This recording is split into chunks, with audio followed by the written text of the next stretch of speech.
Nailigtas kahapon na September 2 ng Philippine Coast Guard ang 18 crew ng isang barko na nasunog sa Navotas sa gitna ng pag-ulan at malakas na pagbugso ng hangin.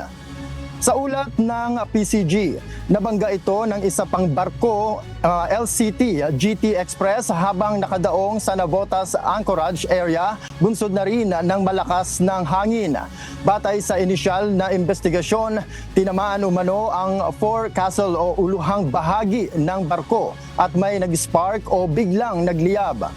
Hindi na naapula ang sunog dahil bukod sa malayo, malakas din ang alon. Sa ngayon, patuloy pang nagsasagawa ng investigasyon ang mga otoridad hinggil sa insidente. Maalon po, tsaka hindi po natin alam kung ano yung laman ng vessels, baka may flammable po, so dahil nasusunog. So delikado rin pong dikitan po ngayon.